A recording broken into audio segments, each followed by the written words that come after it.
ဒီထိုင်းလူမျိုးတွေကဒီထိုင်းလူမျိုးတွေကိုကျွန်တော်တို့ဗမာတွေကကျွန်တော်တို့မြန်မာနိုင်ငံဒီကောင်လေးကငယ်နိုင်လို့ဖြစ်ဟိုဘိုးစဉ်ဘောင်ဆက်ဘင်းလက်ထက်တည်းမှာငယ်နိုင်လို့ဖြစ်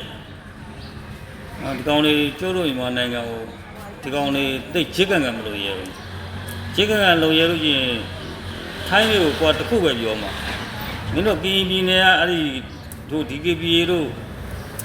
ဟိုတာလာဘောတို့တာလာပြုတ်တို့ KNU တို့ပဲမင်းအရင်ဆုံးနိုင်အောင်တိုက်အောင်မင်းတို့အကောင့်တွေကိုတိုက်လို့ကြော်လာမှငါတို့ရှိရငါတို့ဆွဲစားမှာမင်းတို့အကောင့်တွေမင်းတို့အရင်တိုက်အကောင့်တွေရတယ်သူတို့ထိစော်မှာပဲမင်းတို့အနိုင်ကျင်းလို့ရတာဆိုတော့မင်းတို့ထိုင်းနေအနိုင်ကျင်းလို့ရတာဆိုတော့ကမ္ဘောဒီးယားဆိုတဲ့ခမာလူမျိုးတွေပဲရှိတယ်ခမာလူမျိုးတွေကယူသားပါတယ်ယူသားကြိုးသားတယ်တိတ်ပန်ဝန်းကျင်နိုင်ငံတွေနဲ့တိတ်ပြီးတော့ရှုပ်ရှက်ရှက်တွေမလုပ်ဘူးခမာလူမျိုးတွေကအဲ့တော့မင်းတို့ကသွားပြီးတော့တမန်နိုင်ငံတွေကဖះเจ้าငါပိုင်ပါတယ်ဆိုပြီးတော့စစ်အင်အားတွေတောင်းတင်းလာလက်နဲ့အင်အားတွေစစ်အင်အားတွေတောင်းတင်းလာတော့မင်းတို့ခင်ကောင်းကျယ်တခါလေမင်းတို့မြန်မာနိုင်ငံတော်မှာမင်းတို့ကလက်နဲ့ကြီးတွေလာကြားလို့ဘာဖြစ်လို့ညာလို့ဖြစ်လို့မင်းတို့ကပြောသေးတယ်ဒါပေမဲ့မင်းတို့မလန်ရဲလို့ပါမင်းတို့လှန်လို့သာရကြည့်ပါလားမင်းတို့လှန်လို့သာရကြည့်ပါလားဟိုရာဇံပေးကြီးကိုမင်းတို့လေမင်းတို့ထိုင်းနေကိုလေဘယ်သူနဲ့မှမတိုက်ဘူးဥအောင်စေးရလေဥအောင်စေးကပုံကြီးကိုပြပြီးတော့မင်းတို့စော်မှာ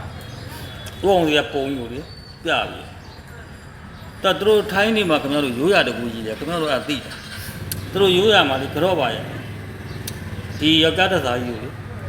ယောက်ျားတစားကြီးကမိန်းမတွေကဆိုအကုန်ကိုင်းတာခင်ဗျားတို့ထိုင်းရောက်တဲ့လူတွေသိကြလိမ့်မယ်အဲ့ဒါကျွန်တော်လည်းဟို1996 99 98 99ကျွန်တော်ထိုင်းနိုင်ငံမှာမဲတော်မဲဆောက်မနိုင်မဲကုတ်ကင်းစစ်တီပဲ46ကိုအဲ့နော်ကျွန်တော်ဘုံတော့ခက်ငငယ်ပေါ့အဲ့မှာခင်ဗျားတို့မိန်းမတွေကစားတယ်အဲ့ဒီဟာယူကိုင်းနေ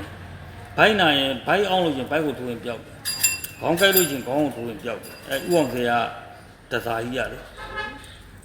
အဲ့ဥအောင်စေကမင်းတို့တွေငါတို့လာတာပြီးတော့ဟိုလာပြီးတော့ဝိလက်ကြောင့်မလာမလုံးနဲ့ထိုင်းမျိုးတွေမင်းတို့ငါတို့အဲ့ဒီဟာကြီးအရင်ပြမယ်အဲ့ဒါကြီးပြပြီးလို့ရှင်နောက်ဥအောင်စေကပုံကိုပြမင်းတို့ဘုံကန်ကြီးမားခဲ့တဲ့ဥအောင်စေကပုံကိုပြရတဲ့တပြိုင်တည်းထိုင်းနေရတပိုင်းစစ်တပိုင်းရှုံသွားတယ်တိုက်မဲ့စစ်တပိုင်းရှုံသွားတယ်ပါဝါရင်းနဲ့ပြမြန်မာနိုင်ငံတော့မလို့ရှော့မတဲ့ခမာလူမျိုးတွေတော့မဟုတ်ဘူးမြန်မာရာဇဝင်ရှိတယ်ကမ္ဘောဒီးယားလိုတော့မဟုတ်ဘူးသွေးရိုးဆိုင်ရင်တော့ခွေးမျိုးကမ်းပါပဲအဲ့တော့မင်းတို့ကအနိုင်